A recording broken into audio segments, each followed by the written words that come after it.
Hello प्यारे विद्यार्थियों, मैं सूरज अमीरों से स्वागत करता हूं आपको आज के इस सेशन में। और दमदार जोशीले अंदाज में हम सीखने वाले एक नया चैप्टर। जी हाँ, मॉड्यूल 5 का एक बहुत इंपॉर्टेंट टॉपिक है केमिकल काइनेटिक्स। ये जो केमिकल काइनेटिक्स का टॉपिक है, ये इतना इंपॉर्टेंट टॉपिक है, डैट मीन आप देखोगे कि इसमें हम पूरे के पूरे रिएक्शन के रेट के बारे में बात करेंगे। जब भी मैंने आपको थर्मोडायनेमिक पढ़ाया होगा, आपने मेरा वीडियो लेक्चर देखा होगा, उसमें मैंने क्या बोला था? मैंने बोला था कि थर्मोडायनेमिक इनिशियल और फाइनल की बात करता है, डैट मीन ये रिएक्शन की रेट की बात नहीं करता। और मैंने साफ साफ वहां बोला था कि हम एक नया टॉपिक, एक नया चैप्टर पढ़ेंगे जिसमें हम बात करेंगे रिएक्शन के रेट के बारे में।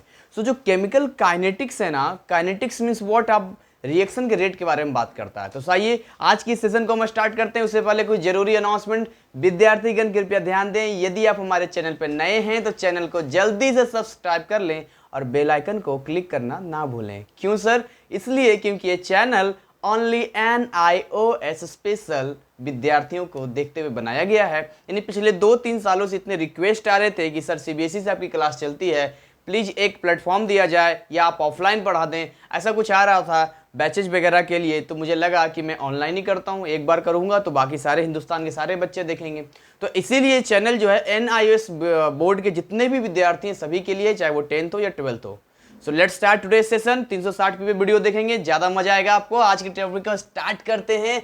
केमिकल काइनेटिक्स क्या है सर? केमिकल काइनेटिक्स मजा आने वाला आज के सेशन में पढ़ने पर, इस तरह बने रहो जल्दी से एकदम से। It is the study and discussion of chemical reaction. हम क्या पढ़ने वाले हैं इसमें स्टडी करने वाले हैं, डिस्कशन करने वाले हैं, केमिकल रिएक्शन के बारे में बात करने वाले हैं। क्या होता है सर केमिकल रिएक्शन? अरे भैया भूल गए क्या केमिकल रिएक्शन क्या होता है? इधर याद है, ये मैंने लिया था A + B, इधर बन गया C + D। अरे हाँ सर याद आ गया। इधर की साइड को हमने क्या बोला था? इधर की साइड को हमने बोला था रिएक्टेंट्स, और इधर की साइड को क्या बोला था? इधर की साइड को बोला था प्रोडक्ट्स। बोलो याद आया कि नहीं आया? अरे हाँ याद आ गया सर। तो हम केमिकल रिएक्शन के क्या बात करने वाले हैं? विथ रिस्पेक्ट टू रिएक्शन की रेट बात करने वाले। रेट क्या होता है? रेट मतलब होता है कितना फास्ट है या कितना स्लो है, उसको हम लोग रेट कहते हैं। और हम क्या बात करने वाले हैं? हम बात करने वाले हैं effect of various variables, rearrangement of atoms, formation of intermediates वगैरह वगैरह बारी चीजें बात करेंगे।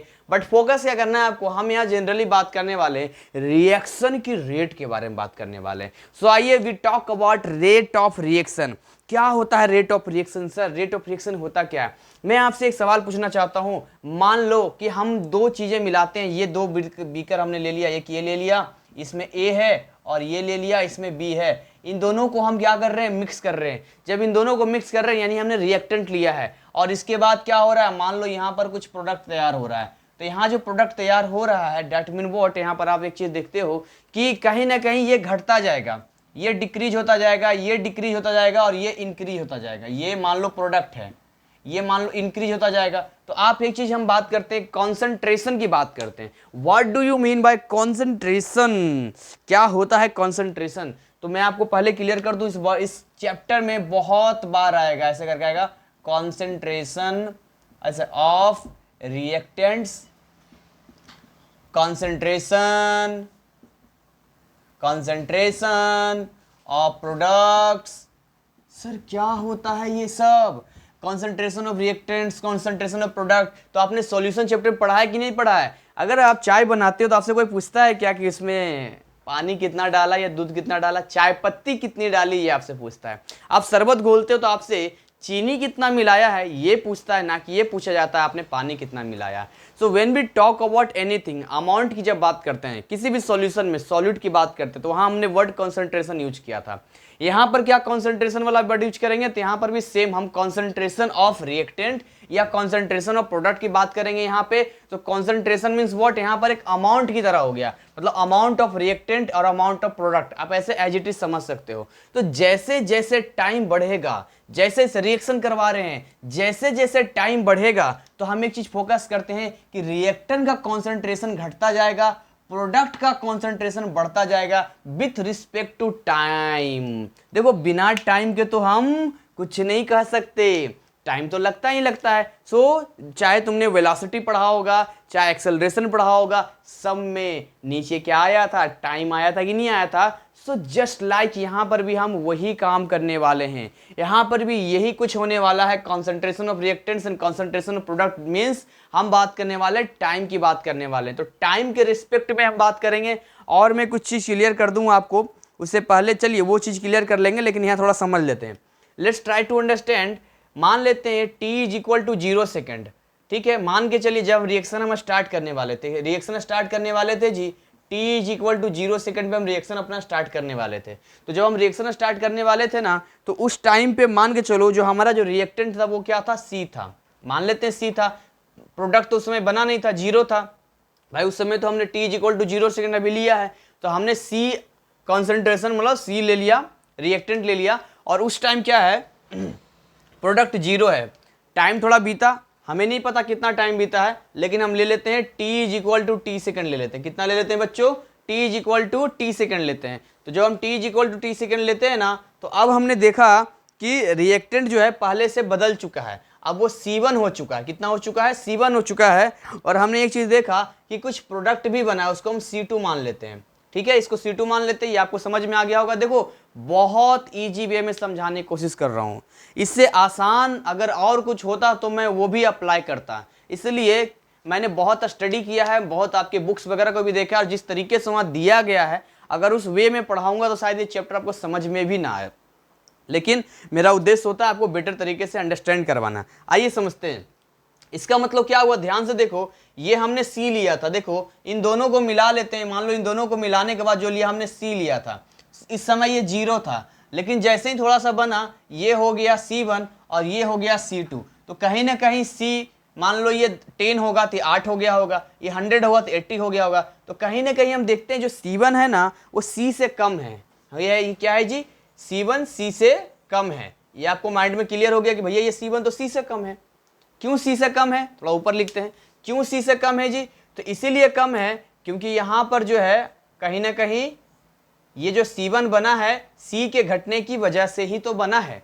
तो जब C के घटने की वजह से बना है दैट मीन C1 कम होगा। तो आइए हम रेट की बात करते हैं। अब हम रेट निकालते हैं। तो मैंने आपको बोला ना रेट कैसे निकाला जाता है। तो जब भी हम रेट निकालते हैं ना, तो वहां पर हम ये चेक करते हैं, थोड़ा सा क्या चेक करते हैं, हम चेक करते हैं टाइम। देखिए कहते हैं ना रिएक्शन का रेट बहुत फास्ट है, तो रिएक्शन का रेट फास्ट है मतलब क्या क्या फास्ट है जी। तो फास्ट मतलब टाइम, कम टाइम में ज़्यादा चीज़ें हुई है, रिएक्शन बहुत जल्दी हो गया एकदम से।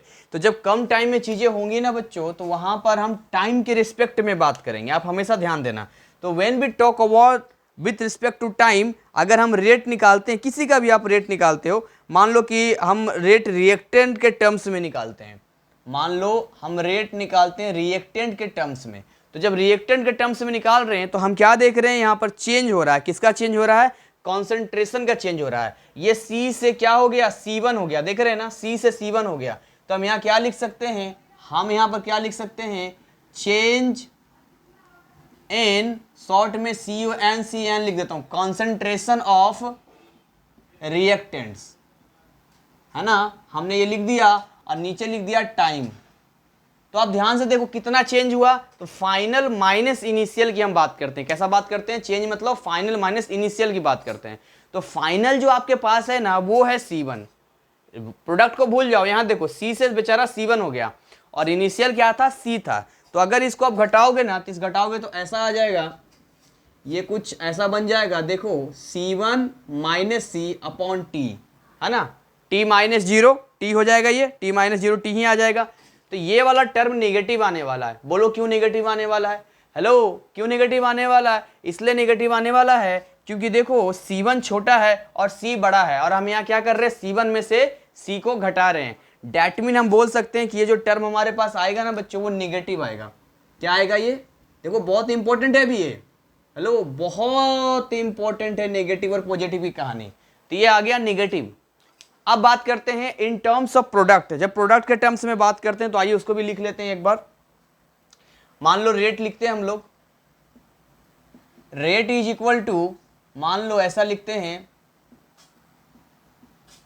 Change in concentration of products upon time. So यहाँ बच्चों क्या हो जाएगा, क्या हो जाएगा यहाँ पे, देखो यहाँ पर ये क्या हो रहा है, यहाँ ये चेंज हो रहा है, आपको दिख रहा है, ये वाला चेंज आपको दिख रहा है, यहाँ ये चेंज था, ये चेंज था, तो ये वाला ना, ये वाला हिस्सा है फाइनल, ये फाइनल और ये है इनिशियल, ये वाला क्या था, इनिशियल है। तो हम जानते हैं फाइनल में से इनिशियल घटता है, यानी C2 minus zero, C2 minus zero upon T, और ये पता है क्या आने वाला है, पॉजिटिव आने वाला, क्योंकि जीरो है ना वो, तो C2 को वैल्यू क्या आएगी, पॉजिटिव आएगी। तो यहाँ पर आपको हमेशा ध्यान रखना है, चलिए ब्लू मार्कर से कर देता हूँ ताकि थोड़ा डिफरेंट रह जाए आपको। तो ये हो गया पॉजिटिव, ठीक। तो जब भी हम इन टर्म्स ऑफ प्रोडक्ट की बात करेंगे तो देखो रेट पॉजिटिव आ रहा है, और जब भी इन टर्म्स हम इसकी रिएक्टेंट की बात करेंगे तो रेट नेगेटिव आ रहा है। इसका मतलब ये हुआ, पॉजिटिव नेगेटिव से हमें ये भी पता चलता है कि नेगेटिव साइन आपको बता रहा है यहाँ पर, नेगेटिव साइन आपको क्या बता रहा है, नेगेटिव साइन आपको बता रहा है यहाँ पे कि जो कॉन्सेंट्रेशन है रिएक्टेंट का टाइम के साथ घट रहा है, that's why its sign negative. And ये पॉजिटिव क्या बता रहा है, कॉन्सेंट्रेशन प्रोडक्ट के साथ बढ़ रहा है। हेलो, बहुत इजी चैप्टर है, बहुत इजी चैप्टर है। कहते हैं ना, अगर ना आए तो बहुत हार्ड और आ जाए तो बहुत इजी, लेकिन चैप्टर सच में बहुत आसान है। मन में कोई डर मत लाना प्लीज, और इसको सही वे में सीखना, क्योंकि मेरा कोई भी ऐसा उद्देश्य नहीं है कि आपके दिमाग में खाएं क्यों गया हुआ वो आपके दिमाग में डाला जाए, ये बहुत हार्ड होता है, ये ऐसा होता है, ना ना ना, बिल्कुल नहीं। मैं इसके सारे क्वेश्चंस करवाऊंगा, और अगर आप मुझे फॉलो करते हो, यानी इस चैनल को फॉलो करते हो और सारे लेक्चर्स मेरा देखते हो, तो यकीनन मैं दावे के साथ कह सकता हूं कि जब एग्जाम में आप बैठोगे तो आप 100 में से 100 करके आओगे। वो बात अलग है कि कुछ ना कुछ मिस्टेक होता है तो कुछ नंबर भी कट जाते हैं, माइंड इंसानी दिमाग है, कुछ मिस्टेक भी हो जाता है, बट कहते हैं ना, पढ़ के जाओगे सब कुछ तो करके आओगे कुछ कुछ, और पढ़ के जाओगे कुछ कुछ तो करके आओगे कुछ नहीं। सो आपको यहाँ पर ध्यान देना है। तो मैं आपको क्या बता रहा हूं, अभी मैं आपको बता रहा हूं प्लस और माइनस का खेल बता रहा था मैं आपको। चलिए अब बात करते हैं यूनिट ऑफ रेट की, जरा बात कर लेते हैं कि भैया यूनिट ऑफ रेट क्या होता है, रेट की क्या यूनिट होती है।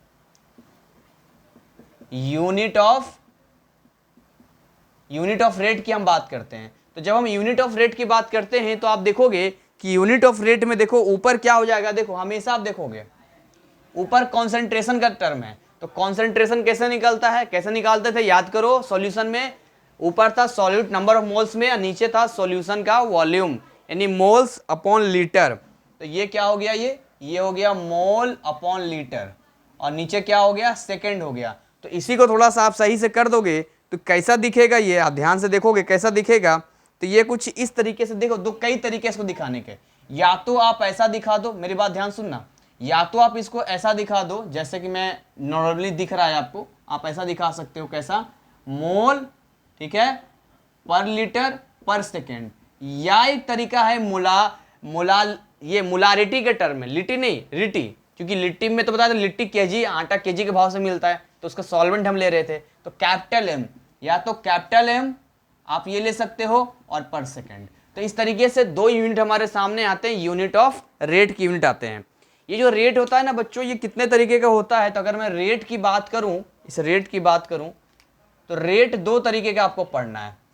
कितने तरीके का पढ़ना है, दो तरीके का पढ़ना है।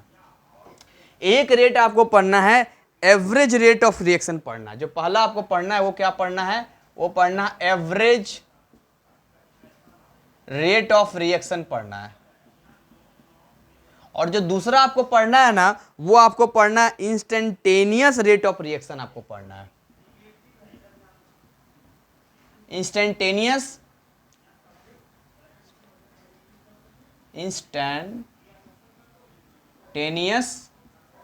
रेट ऑफ रिएक्शन पढ़ना है।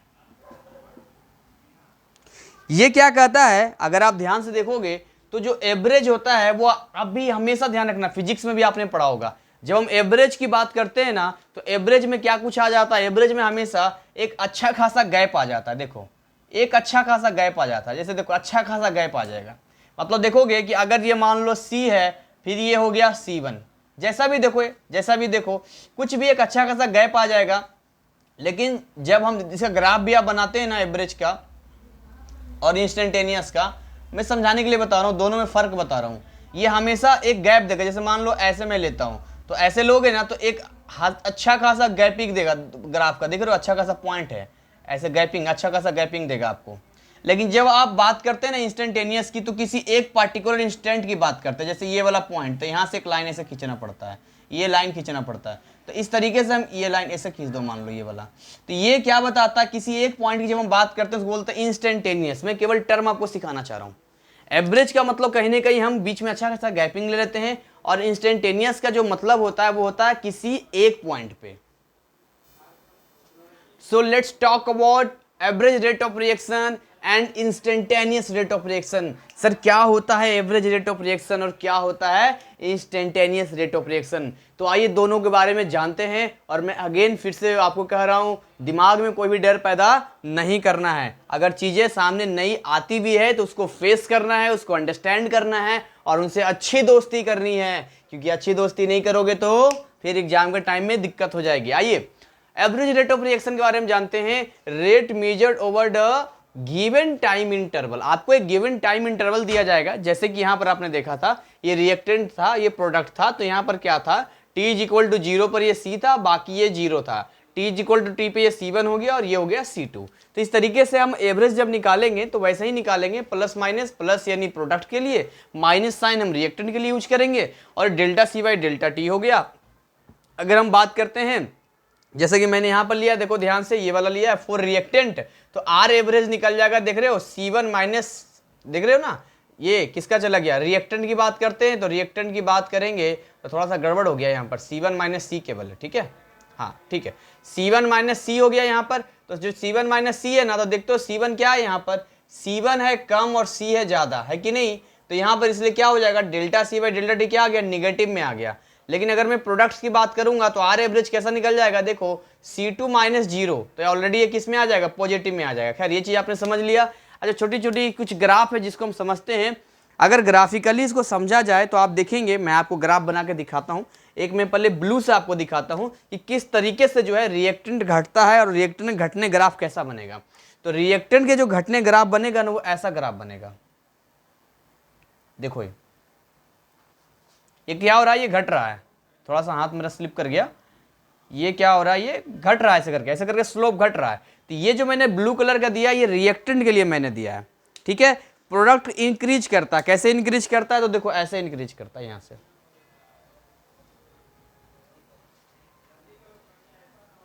ऐसे करके जो है प्रोडक्ट इंक्रीज करता है, और ये क्या करता है, डिक्रीज करता है। तो इसका ये ग्राफ इस तरीके से बनता है। ये वाला मैंने प्रोडक्ट के लिए आपके बुक में भी दिया होगा, और ये वाला जो ब्लू मैंने लिया वो रिएक्टेंट के लिए लिया मैंने। किसके लिए लिया, रिएक्टेंट के लिए लिया। तो ये ग्राफ आपको अंडरस्टैंड हो गया होगा। आइए एक ग्राफ ले लेते हैं, जैसे मैं इसमें एवरेज का ले लेता हूँ एक ग्राफ। तो एवरेज में मान लो अगर ग्राफ में ऐसा करके बना दूं, ये ग्राफ मान लो मैं बना दूं, और सपोज करते हैं 2 पॉइंट ले लेते हैं, ठीक है, 2 पॉइंट में ले लेता हूं। यहाँ पे कहीं तो 2 पॉइंट होगा, मतलब घटा होगा ये। तो सपोज करते हैं ना, ऐसे समझते हैं, जैसे मान लेते हैं कि ये C1 था पहले, है ना, ये C1 था, अब ये C2 हो गया, मतलब घट गया। और टाइमिंग की बात करें तो देखो टाइमिंग बढ़ गया, C1 पे टाइमिंग मान लो T1 था, और मान लो C2 पर टाइमिंग T2 था, ऐसे मान लेते हैं यहाँ पर।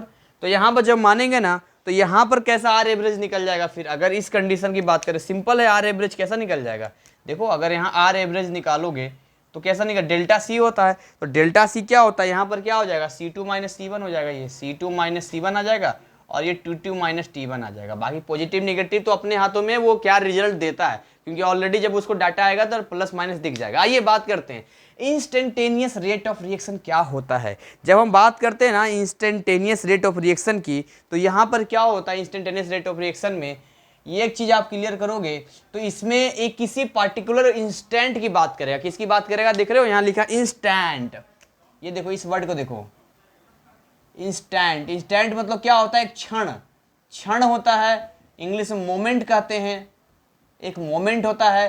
डैट मीन व्हाट, हम बात करने वाले हैं एक ऐसी चीज के बारे में बात करने वाले हैं जो पार्टिकुलर एक टाइम के बारे में बात करेगा। तो आर इंस्टेंटेनियस, जब आर मतलब रेट, जब आर इंस्टेंटेनियस निकालेंगे ना, तो ये, अच्छा मैं क्या बता रहा हूँ, टोटल क्या पढ़ रहे हैं हम लोग, रेट पढ़ रहे हैं। रेट मतलब व्हाट, हम लोग रिएक्शन की रेट पढ़ रहे हैं। तो रिएक्शन की रेट पढ़ रहे हैं, तो अगर एक टाइम इंटरवल में बोलेगा कि रिएक्शन स्लो हुआ है, तेज हुआ है, तो अब एवरेज वाले की बात कर लेंगे। बट पार्टिकुलर किसी एक पॉइंट की बात कर देगा, एक गिवन टाइम की बात कर देगा कि इस टाइम पे कितना है, तो यहां पर फिर हम इंस्टेंटेनियस वाले का यूज करेंगे।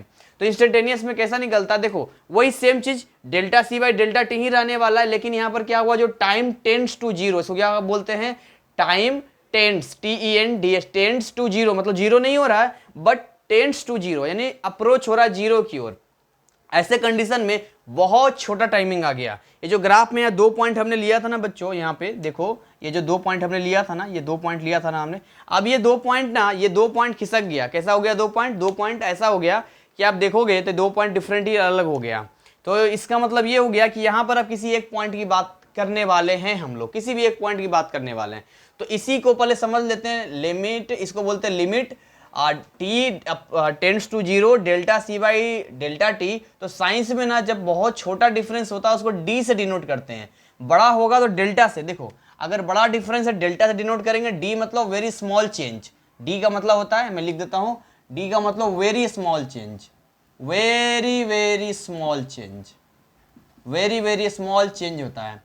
और डेल्टा का मतलब होता है ठीक ठाक चेंज है, मतलब ठीक ठाक या काफ़ी अच्छा चेंज है ये, ठीक है ना। डेल्टा का मतलब चेंज हो गया, तो इसलिए दो चीज़ों को हम ऐसा लेके चलते हैं। तो आर इंस्टेंट क्या निकल गया हमारा, डीसी बाई डी टी निकल गया। क्या निकल गया, डीसी बाई डी टी निकल गया। तो अगर हम ग्राफिकली बात करें, ग्राफ वही रहने वाला, देखो प्रोडक्ट का ऐसा ग्राफ बनेगा, रिएक्टेंट का ऐसा ग्राफ बनेगा। तो अगर मैं एक एक करके बात करूं, सपोज करता हूं मैं रिएक्टेंट ग्राफ बनाता हूं, तो रिएक्टेंट ग्राफ ऐसा बनाता हूं मैं, देखो मान लो रिएक्टेंट ग्राफ में ऐसा बनाता हूं मैं, ये घट रहा है, ऐसा ग्राफ मैंने बना दिया रिएक्टेंट का।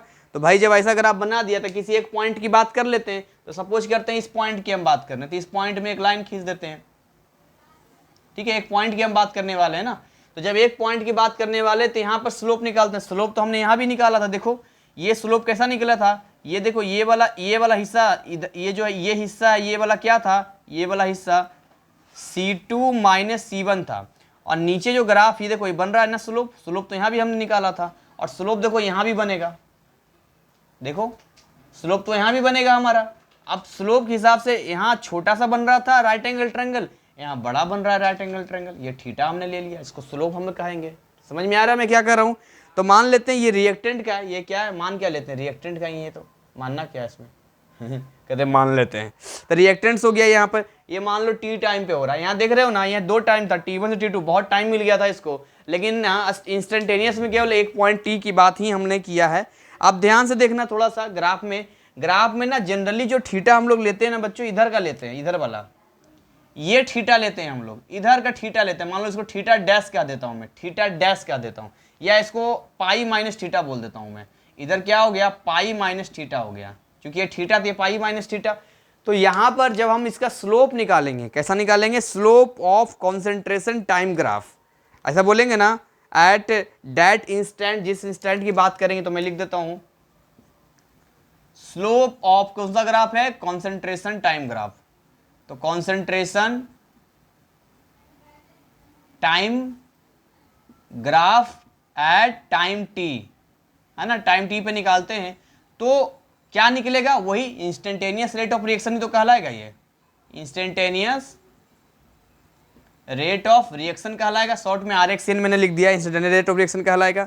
सो डैट मीन यहाँ अगर हम निकालते हैं R इंस्टेंट, तो R इंस्टेंट कैसा निकल जाएगा, R इंस्टेंट अगर आप निकालोगे तो हम क्या जानते हैं, टेन थीटा आपने पढ़ा होगा ना, टेन थीटा क्या होता है, परपेंडिकुलर अपॉन बेस होता है। तो यहाँ का जो परपेंडिकुलर कौन सा है, ये वाला, ये इसका परपेंडिकुलर है, ये वाला है कि नहीं है परपेंडिकुलर, और यहाँ पर ये बेस है। लेकिन अब यहाँ पर जब निकालेंगे तो बहुत छोटा होता है, बहुत छोटा। कहेंगे सर कैसा छोटा होता है, अभी दिखाते हैं आपको कैसा छोटा होता है। ग्राफ को थोड़ा पीछे लेके चलते हैं, ग्राफ को पीछे मतलब हम एक्चुअली 2 पॉइंट के बीच में बात करते हैं। मैं इस ग्राफ को मिटा देता हूँ, थोड़ा सा मैं इस ग्राफ को मिटा देता हूँ। सर फिर से लिखना पड़ेगा, कोई बात नहीं, कोई बात नहीं, फिर से लिखना पड़ेगा तो ठीक है, ये वाला नीचे वाला लिखा हुआ रहेगा। आप समझना मैं क्या कहना क्या चाह रहा हूँ आपको, उसके बाद ईजी हम समझ जाएंगे। जैसे ये ग्राफ में बनाया मैंने, तो ये ग्राफ मैंने बनाया, ध्यान समझना बच्चों, ये मैंने ग्राफ का लाइन खींच दिया, ये ग्राफ का लाइन खींच दिया। ये क्या है, कॉन्सेंट्रेशन, और ये क्या है, टाइम। तो यानी कि हम यहाँ बात करने वाले 2 पॉइंट की, मान लो 2 पॉइंट बहुत नजदीक नजदीक लेते हैं, एक पॉइंट ये ले लिया और एक पॉइंट ये ले लिया। मेरी बात ध्यान समझ रहे हो ना, हमने बहुत छोटा छोटा पॉइंट ले लिया, वहीं पर ले लिया, छोटा छोटा पॉइंट ले लिया, ऐसा पॉइंट लिया कि लगभग एक पॉइंट जैसा ही है ये। इसीलिए अगर हम पार्टिकुलरली 2 पॉइंट यहाँ लेते हैं और यहाँ लेते हैं, बहुत छोटा एकदम ऐसे टच करके आएगा, टच करके, यानी ये जो होगा ना, ये वाला ये हो जाएगा dt, और यहां पर जो चेंज होगा ना ये वाला, ये जो चेंज होगा ना ये वाला, ये हो जाएगा DC। मेरी बात समझ में आ रहा है मैं क्या कर रहा हूं आपको? बहुत छोटा बनेगा, बहुत छोटा, यहाँ पर बहुत छोटा, ये जो बनेगा ना यहाँ पर ऐसा करके, ये वाला, ये जो राइट एंगल ट्रायंगल यहाँ बनेगा, बहुत छोटा राइट एंगल ट्रायंगल बनेगा यहाँ पे। ये हो गया आपका DT और ये हो गया DC। तो इसीलिए जब R इंस्टेंट हम लिखते हैं ना तो ये वाला tan थीटा लिखते हैं। तो tan थीटा क्या होता है? tan थीटा होता है परपेंडिकुलर अपॉन बेस। तो यहाँ छोटा इतने, देखो ये वाला पॉइंट था और ये पॉइंट था, एकदम अगल बगल वाले पॉइंट के बीच में हमने लिया। इसके बीच में क्या है? बिल्कुल गैपिंग कम है, तो इसको हम क्या बोलते हैं? एक पॉइंट बोल सकते हैं। इसलिए हमने देखा होगा एक लाइन केवल खींचा होगा यहाँ पर केवल एक लाइन खींचा होगा मैंने। तो इसीलिए यहाँ पर क्या हो जाता है? ये हो जाता है DC/dt हो जाता है। यानी यहाँ जो tan थीटा निकल के आता है वो नेगेटिव आने वाला। क्यों नेगेटिव आने वाला है? क्योंकि स्लोप इसका इधर की ओर जा रहा है, और जब स्लोप इधर की ओर जाता है, लेकिन थीटा तो हम ये लेते हैं, तो अगर ये थीटा हुआ तो ये क्या हुआ? पाई माइनस थीटा हो गया। तो ये ऑलरेडी नेगेटिव में फिर चला जाएगा। आपको नेगेटिव पॉजिटिव के बारे में जानकारी है ना? सो यहाँ पर क्या बता रहा है? देखो अभी भी नेगेटिव आ रहा है। अब जरा पॉजिटिव वाले ग्राफ बनाते हैं हम लोग। तो ये प्रोडक्ट का ग्राफ कैसा बनता है आप जानते हैं ना? ये ऐसे के ऊपर की ओर बढ़ता है। इसको और ढंग से कर लेते हैं, इस तरह से। अरे यार, चलिए कुछ ऐसा बना लेते हैं, कुछ इस तरह से है। मतलब ये एक्चुअली जाता कैसा मैं बताता हूँ। ये ऐसे करके जाता है, ये ऐसे करके इंक्रीज कर रहा है, ये इंक्रीज करता हुआ ग्राफ होता है जो बनता है। चलिए कोई नहीं, हम ऐसा ही बना लेते हैं ग्राफ अपना। तो यहाँ पर किसी एक पॉइंट की बात करते हैं। अब देखो बार बार मैं ऐसा नहीं करूँगा, मैंने अंडरस्टैंड करवा दिया आपको। तो यहाँ एक पॉइंट की बात करेंगे ना, तो एक पॉइंट कैसा हो जाएगा? इस पॉइंट पर ये देखो, ये लाइन इधर खींचेंगे और ये लाइन इधर खींचेंगे। तो यानी ग्राफ को यदि पीछे की ओर मिलाएंगे आप, तो देखेंगे थीटा बिल्कुल ठीक ठाक जाएगा आपका। देखो इस ग्राफ को यदि पीछे की ओर लाएंगे तो इसका थीटा देखो, ये वाला थीटा बनेगा, ये वाला थीटा बनेगा, जो बिल्कुल सही है। मतलब इधर की ओर थीटा बन रहा है एकदम से। तो यहाँ पर जो tan थीटा आने वाला है ना, यहाँ जो tan थीटा आने वाला है वो क्या आने वाला है? DC/dt जो आने वाला है ना, वो पॉजिटिव आने वाला है। यहाँ पर हम किसके लिए? प्रोडक्ट के बारे में बात कर रहे हैं। तो यहाँ भी वही लिखेंगे, slope of concentration time graph at time t instantaneous rate of reaction. तो ये DC/dt क्या हो गया? R इंस्टेंट निकल गया। एक्चुअली ये जो निकला क्या है? ये निकला R इंस्टेंट निकला है आपका, R इंस्टेंट निकला। इंस्टेंटेनियस सिंबल है और कुछ नहीं है। तो ये चीज़ें आपको समझ में आ गई होगी। आगे हम बात करते हैं rate of reaction on the basis of stoichiometry reactions के बारे में। आगे हम बात करने वाले हैं रेट ऑफ रिएक्शन कैसे हम फाइंड आउट करते हैं। सर अगर हमें रेट ऑफ रिएक्शन निकालना होगा तो हम क्या करेंगे? ये तो जो आपने बताया वो तो एक ऐसे बताया, एवरेज टाइप का बताया, इंस्टेंटेनियस बताया, पर सवाल कैसे हमसे पूछे जाएंगे और जवाब हम कैसे देंगे? दोस्तों यहाँ पर देखोगे तो ये जो दे रखा है ना, ये सवाल है। ये सवाल क्या है? 4NH3 gaseous plus 5O2 gaseous reaction करके जो प्रोडक्ट बन रहा है वो क्या बन रहा है? ये प्रोडक्ट बन रहा है NO, है ना, नाइट्रोजन ऑक्साइड। और ये क्या बन रहा है? 6H2O वाटर का मॉलिक्यूल बन रहा है यहाँ पे। ये गैसेस में कहता था कंसंट्रेशन ऑफ NO, जैसे ही कंसंट्रेशन ऑफ NO इंक्रीज किया बाई 1.5 m, मतलब capital M molarity in 10 second, then calculate rate of reaction, rate of disappearance of NH3 and O2 and rate of appearance of H2O। so क्या ये word हैं, कैसे निकलते हैं? है तो बहुत ईजी, पर एक बार हम सीख लेते हैं, सीख लेंगे तो ये यूज जैसे सवाल सोल्व कर देंगे। आइए एक जनरल चीज सीखते हैं। जनरल वे में क्या है? इधर मैंने लिखा है rate of reaction on the basis of stoichiometry of reaction. What do you mean by stoichiometry? तो आपने देखा होगा जो हम रिएक्शन को बैलेंस करते हैं तो बैलेंस करने के दौरान कुछ मल्टीप्लिकेशन करना पड़ता है या कुछ आगे कुछ कोएफिशिएंट लिखना पड़ता है, उसी को हम लोग स्टोइचियोमेट्री कहते हैं। ठीक है, अब इसी को हम क्या करेंगे? इसके हेल्प पे हम क्या फाइंड आउट करने वाले हैं? रेट फाइंड आउट करने वाले हैं। तो जब यहाँ आपसे रेट पूछा जाएगा ना, तो कैसे हम रेट निकालेंगे समझना ध्यान से थोड़ा सा। चलो हमें लिखते हैं, यहाँ मैं लिखता हूँ रेट ऑफ, यहां मैं लिखता हूं रेट ऑफ रिएक्शन। तो रेट ऑफ रिएक्शन कैसा हो जाएगा? ध्यान समझना बच्चों। यहां पे अगर हम रिएक्टेंट की तरफ जाएंगे, हेलो, अगर हम रिएक्टेंट की तरफ जाएंगे तो ऐसा लिखेंगे, ऊपर क्या था? ऊपर कॉन्सेंट्रेशन का टर्म था और नीचे कैसा टर्म था? टाइम का टर्म था। तो ऊपर कॉन्सेंट्रेशन था और नीचे क्या था? टाइम था। यही था ना, कॉन्सेंट्रेशन और टाइम था। तो यहां पर हम एक काम करते हैं, यहां पर ना ये जो N1 है ना, इसको हम ऐसा लिखते हैं, अगर हम इधर लिखते हैं तो ऐसा हो जाएगा -1/N1। ठीक है, -1/N1 हम लोग ऐसा लिख देते हैं कि देखो जी ये -1/N1 हमने लिखा है। ठीक, आगे बात करते हैं। ये है ना, ये A, इसको बोलेंगे D और इसको ऐसे लिखेंगे, एक स्क्वायर ब्रैकेट के अंदर इसको लिखेंगे। दिख रहा है? ये स्क्वायर ब्रैकेट कॉन्सेंट्रेशन को दिखाता है, जहां भी स्क्वायर ब्रैकेट आएगा इसका मतलब हम कॉन्सेंट्रेशन ऑफ ए की बात कर रहे हैं, और अपॉन क्या हो गया, dt हो गया ये। इसी तरीके से अगर आप देखोगे, अगर N2 के टर्म्स में निकालोगे, सबका आंसर वही आएगा, रेट ऑफ रिएक्शन, चाहे किसी से निकाल लो, -1/N2, और यहाँ क्या हो जाएगा, d कॉन्सेंट्रेशन ऑफ B, और ये हो जाएगा dt। चाहे आप जैसे निकाल लो, जिधर से भी निकालोगे ना वही आने वाला है। या फिर मान लो मैं इधर का लिख लूं C वाले का, तो -1/N3, और ये C, और ये क्या हो जाएगा, dt। अगर मैं इधर प्रोडक्ट की तरफ आ जाऊंगा ना, तो प्रोडक्ट की तरफ क्या हो जाएगा बच्चों, देखो 1/N4, सॉरी ये प्लस में हो जाएगा, चूंकि प्रोडक्ट में आ गया तो प्लस आप लेना, तो ये क्या हो जाएगा d, और ये क्या हो जाएगा dt। इसी तरीके से अगर E वाले में आओगे तो 1/N5 d ऑफ E, और ये क्या हो गया, dt हो गया। तो इस तरीके से आप जैसे चाहो ना वैसे रेट ऑफ रिएक्शन को फाइंड आउट कर सकते हो, वैसे रेट ऑफ रिएक्शन को आप पता कर सकते हो। तो ये ना आपके हाथों में है कि आपको कैसे पता करना है और कैसे इसको अंडरस्टैंड करना या फिर समझना है। आइए एक वर्ड और यहाँ पर यूज हुआ है, तो चलिए रेट ऑफ रिएक्शन हम पता कर लेंगे, ये हमने सीख लिया। तो इसको मैं क्या करता हूँ, इसको लाल से ऐसे करके बॉक्स बना देता हूँ। चलो जी, मैंने आपके सामने लाल रंग से बॉक्स बना दिया।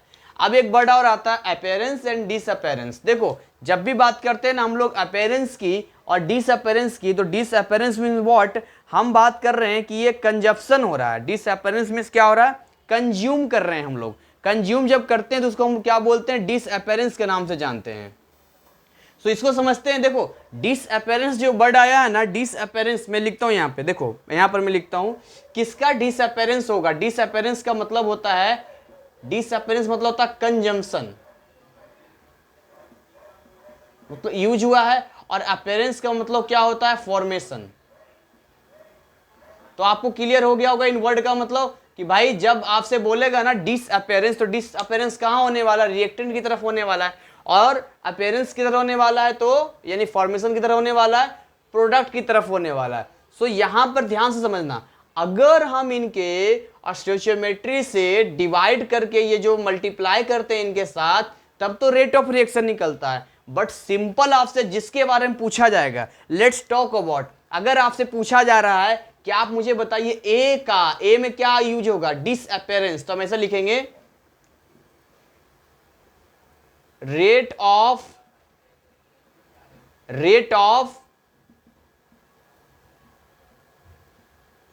डिसअपीयरेंस ऑफ ए। ठीक है, ऐसा पूछे तो यहां पर सिंपली आपको खाली ये टर्म नहीं लिखना, केवल ये वाला लिखना है। हेलो, केवल ये वाला टर्म आपको लिखना है कि ये रेट है आपका, ये रेट ऑफ क्या है, डिसअपीयरेंस का रेट आपको बता रहा है ये। तो ये जो रेट बता रहा है, साथ में एक चीज और आपको ध्यान देना है, अगर आप रिएक्टेंट की तरफ हैं तो यहां माइनस लिखना वेरी वेरी इंपॉर्टेंट, बहुत जरूरी है माइनस लिखना, क्योंकि पता कैसे चलेगा ये कि रिएक्टेंट है या प्रोडक्ट है। तो रेट ऑफ डिसअपीयरेंस ऑफ ये निकालना है तो आप ये निकाल सकते हो। इवन आप मान के चलो मैं ऐसा चाहता हूं डी का निकालना चाहता हूं, तो डी के लिए कौन सा वर्ड यूज करूंगा, डी के लिए मैं अपीयरेंस वाला वर्ड यूज करूंगा। तो इसको मैं ऐसा बोलूंगा रेट ऑफ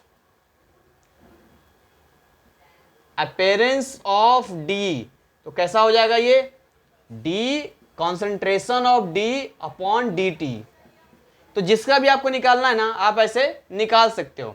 बाकी भैया रेट तो किसी से निकाल लो, रेट चाहे तुम इससे निकाल लो, इससे निकाल लो, या फिर चाहे तो इससे निकाल लो, चाहे तो इस वाले टर्म से निकाल लो, या तो चाहो तो इस वाले से निकाल लो, या तो इस वाले से निकाल लो। इट्स योर चॉइस, आप जिधर से चाहोगे ना उधर से रेट हम निकाल सकते हैं। सो आइए इस सवाल पे हम आते हैं और इस सवाल को हम करते हैं। सो यहां पर अगर इस सवाल को आप ध्यान से देखोगे तो एक चीज आपको समझ में आएगा कि यहां पर ये दे रखा है, ये वाला, ये हमारा रिएक्शन है। इस रिएक्शन में ये वाला साइड जो है, ये वाला साइड ये रिएक्टेंट है कि नहीं रिएक्टेंट, ये वाला साइड क्या है, रिएक्टेंट है ऊपर वाला, और ये साइड क्या है, ये वाला साइड ये है प्रोडक्ट, ये प्रोडक्ट है, और इधर वाला क्या है, इधर वाला रिएक्टेंट है ये। इसका मतलब जो भी वर्ड यूज होने वाला है डिसअपीयरेंस अपीयरेंस, वो इधर डिसअपीयरेंस इधर अपीयरेंस होने वाला, बस इतना समझना है आपको। तो आपसे क्या पूछ रहा है, आपसे पूछ रहा है रेट ऑफ रिएक्शन पूछ रहा है। तो very easy rate of reaction बताना बहुत आसान है ना हमारे लिए। जैसे यहाँ पर रेट ऑफ रिएक्शन कैसे हम बता सकते हैं, ऐसे बता सकते हैं, किसी से भी आप बता देते हैं। तो एक जनरल फॉर्मेट वाले हम लिखते हैं, जनरल फॉर्मेट लिखते हैं, सॉल्यूशन करते हैं हम लोग और जनरल फॉर्मेट लिखते हैं। जनरल फॉर्मेट क्या कहता है, जैसे मान लो यहाँ पर हम लिखना चाहते हैं रेट ऑफ रिएक्शन।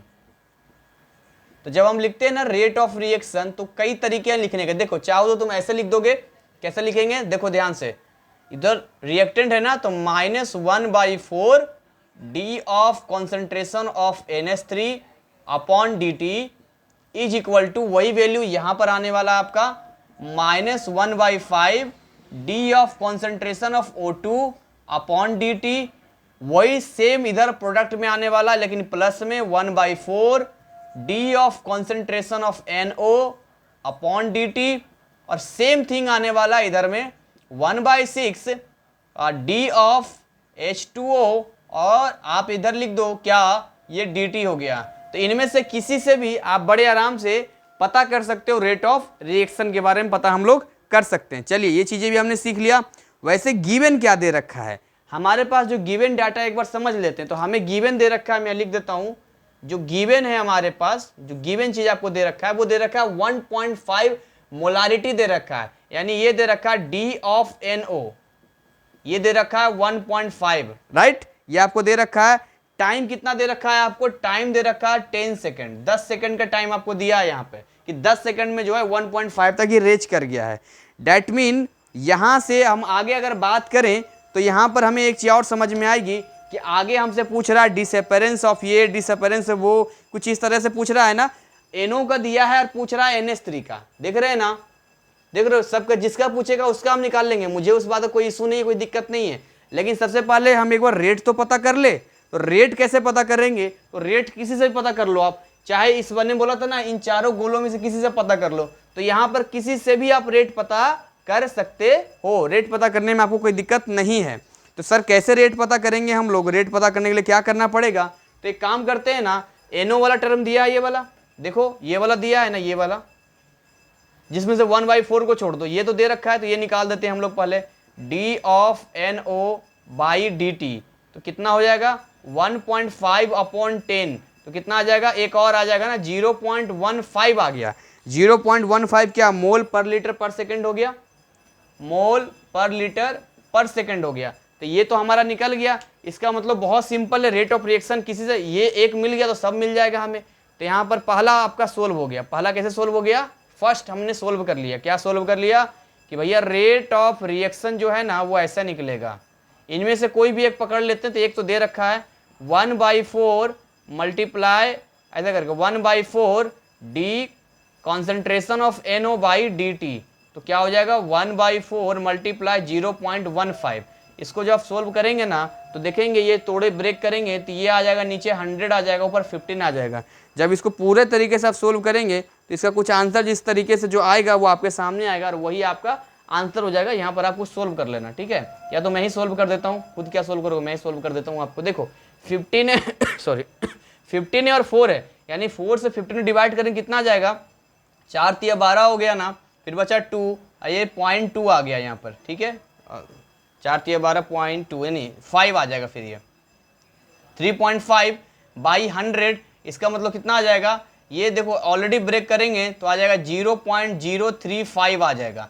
तो 0.035 और यूनिट तो वही रहने वाला है, मोल पर लीटर पर सेकेंड, मोल पर लीटर पर सेकेंड। तो पहला हमने सोल्व कर लिया कि ये देखो जी, ये वाला हमने पहला हमारा सोल्व हो गया। कैमरा में थोड़ा सा नीचे कर देता हूं मैं, देखिए ये हमने पहला सोल्व कर लिया है कि रेट ऑफ रिएक्शन ये हमने निकाल दिया है। दूसरा पे हम बात करते हैं, दूसरा कहता है rate of disappearance of NH3 आपको पता करना है। तो डिसअपेरेंस ऑफ NH3, तो NH3 का डिसअपेरेंस तो होगा ही भैया, क्यों, क्योंकि NH3 जो है वो क्या है, NH3 क्या है, देखो NH3 क्या है, तो NH3 ना हमारा वो है, NH3 हमारा रिएक्टेंट है। देखो यहाँ दिख रहा है, ये थोड़ा सा कट गया, NH3 रिएक्टेंट है, O2 भी हमारा क्या है, रिएक्टेंट है। तो डिसअपेरेंस वर्ड यूज करेंगे, और जब अपेरेंस की बात करेंगे तो इधर वाला यूज करेंगे हम लोग। कोई नहीं, हम इधर सोल्व कर लेंगे, यहाँ पर सोल्व कर लेंगे, ये स्पेस है अपने पास। तो जब यहाँ पर हम सोल्व करेंगे तो अब देखो ध्यान से, पहला rate of disappearance of NH3 पूछ रहा है और O2 का पूछ रहा है, यानी आपसे ध्यान से देखो तो एक चीज क्लियर करो। देखो यहाँ पर ये NH3 वाला टर्म है और ये वाला O2 का टर्म है, ठीक है। अब ये वाला हमें मालूम है, मेरी बात ध्यान समझना आप, ये वाला हमें मालूम है, एक हमें पता चल गया, इतना आ चुका है, एक हमें पता चल गया है, दूसरा हमें पता करना है। तो सिंपल है ना, बराबर कर देते हैं यहाँ पर। तो यानी सेकंड वाला अगर सोल्व करेंगे ना हम लोग, सेकंड वाला सोल्व करेंगे तो हम जानते हैं यहाँ से क्या, देखो -1/4 NH3 और ये है dt इज इक्वल टू, किसके इक्वल है देखो ध्यान से, 1/4 d of NO upon dt। तो ये देखो 1/4 से 1/4 क्या हो गया, कट गया ना, कट गया। और NO/dt यहाँ तो हमने निकाला ही था, यहाँ पर कितना आया था 0.15 आया था। इसका मतलब क्या है, इसका आंसर आ गया 0.15 मोल पर लीटर पर सेकंड, इसका आंसर हमारे सामने आ चुका है ये। तो ये क्या निकल गया, दूसरा निकल गया, rate of disappearance of NH3 हमने निकाल दिया। अब O2 का भी तो हमें निकालना है, तो O2 का निकालना है, इसका दो तरीके, आप चाहो तो ये इसके इक्वल कर दो, चाहे ये इसके इक्वल कर दो, कोई फर्क नहीं पड़ने वाला, ठीक है, वो आपके हाथों में, जिधर से भी आप इक्वल कर देते हैं। चलिए जो गिवन है उसी से हम काम करते हैं, वो आपके हिस्से, क्योंकि सब के सब बराबर है यहाँ पर, कोई ऐसा नहीं, मैथमेटिकल काम है केवल और कुछ नहीं यहाँ पर है। सो यहाँ पर क्या हो जाएगा, इसको जब इसके इक्वल करेंगे ना हम लोग तो ऐसा इक्वल हो जाएगा। कैसा इक्वल हो जाएगा, देखो मान लो हम NH3 कहीं इक्वल करते हैं तो 1/4 d आप NH3 का ले लो यहाँ पे concentration, dt is equal to -1/5 d O2 का ले लो, और ये dt यहाँ ले लो, माइनस से माइनस क्या हो गया, कट गया, माइनस से माइनस, ठीक है। और माइनस से माइनस कट तो गया, साथ में अभी आप देखो ध्यान से, ये वाला जो हिस्सा है ना, ये वाला हिस्सा, इस हिस्से को कितनी वैल्यू है 0.15 इसका वैल्यू आया, कितना आया 0.15 आया। और ये जब 5 इधर आएगा तो 5/4 हो जाएगा। मेरी बात ध्यान समझना, मैं आपको क्या कर रहा हूँ। तो जब ये 5/4 आ जाएगा, इसका मतलब कैसा हो जाएगा, ये 5/4 मल्टीप्लाई, इस पूरे की वैल्यू कितनी है 0.15, और ये क्या हो गया d ऑफ O2, और ये हो गया dt, ऐसा कुछ हो गया, ये d ऑफ O2 और ये dt हो गया। तो इसको जब सोल्व करेंगे तो इसका कुछ ना कुछ आएगा यहाँ पर, ये 100 हो गया यहाँ पर।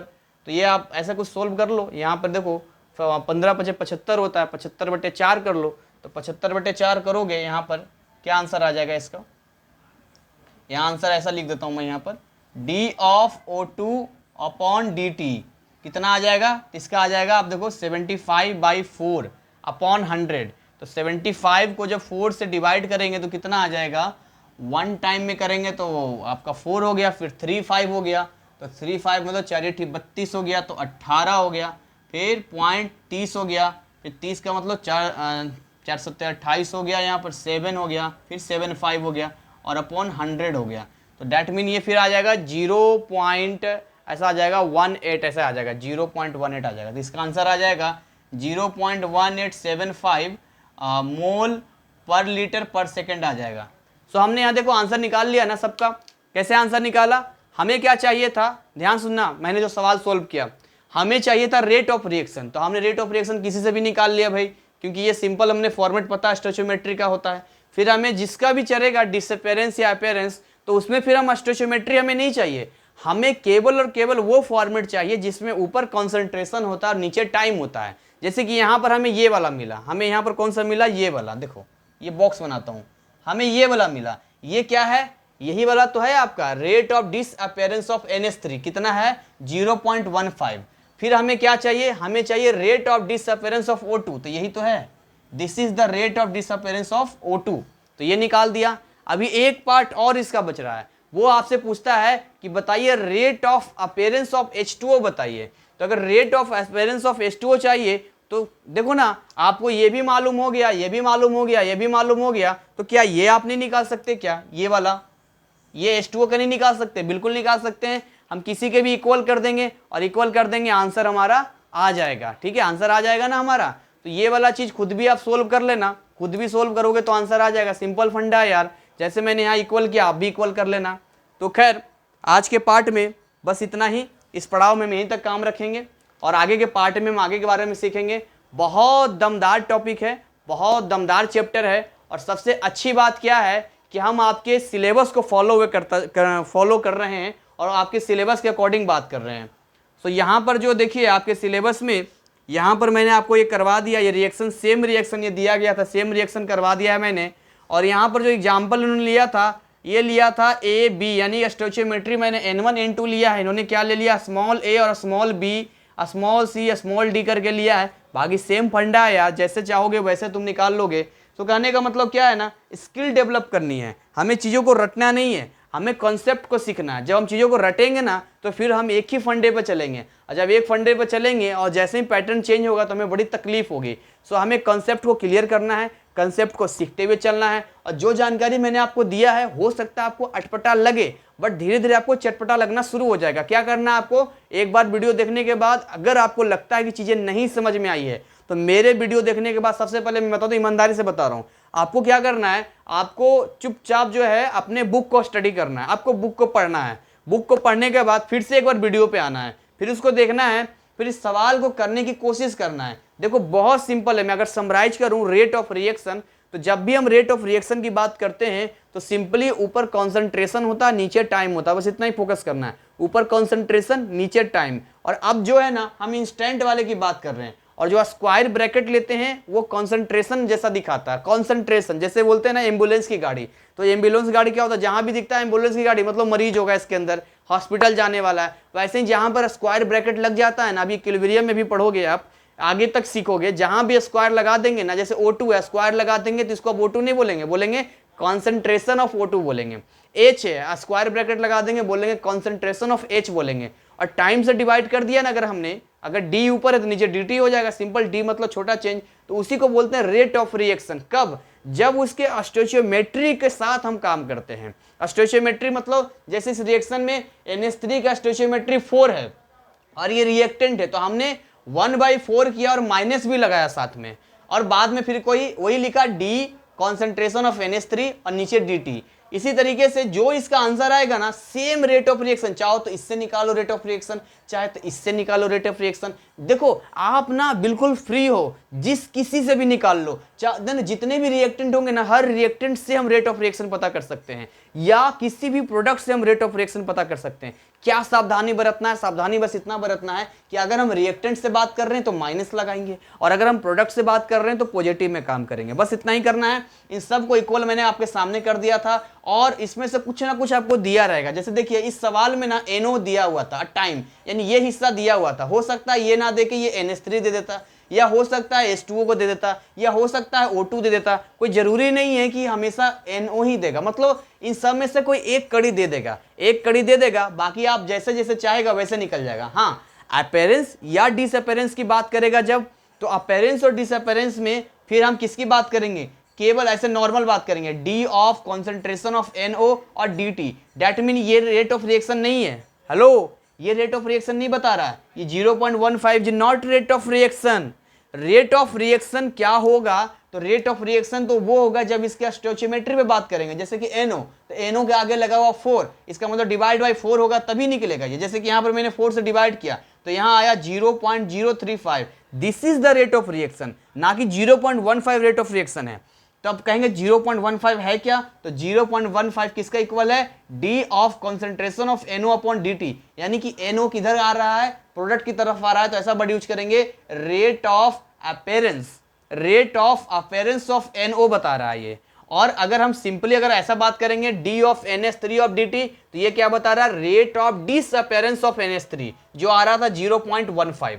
अब हम बात करते हैं ऑक्सीजन की, ये क्या बोल रहा है, O2 किधर आ रहा है, रिएक्टेंट की साइड में आ रहा है, बोलेंगे rate of disappearance of O2, ये आ रहा है 0.1875 मोल पर लीटर पर सेकंड। तो ये कुछ चीजें आपको ध्यान देनी है, बहुत हार्ड नहीं है। तो इसी के साथ दमदार जोशीले अंदाज में हमने बहुत कुछ सीखा, बहुत कुछ तो नहीं लेकिन बहुत कुछ इसलिए सीखा, फर्स्ट टाइम है, और फर्स्ट टाइम में मैं बहुत ज्यादा चीजें नहीं देना चाह रहा था। मैं चाहता तो फटाफट फटाफट फटाफट फटाफट बहुत सारी चीजें दे देता, फिर आपके दिमाग से निकल जाता, फिर कहते सर समझ में नहीं आया।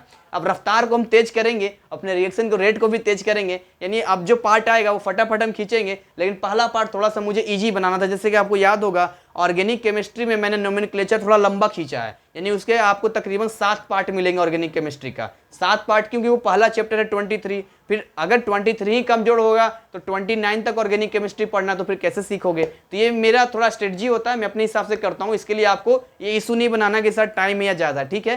तो मिलते हैं फिर अगले पार्ट में। इसी के साथ मैं यहाँ पर अपनी वाणी को विराम देता हूँ, और अगले पार्ट में बहुत सारी जानकारी सीखेंगे। जय हिंद, जय भारत।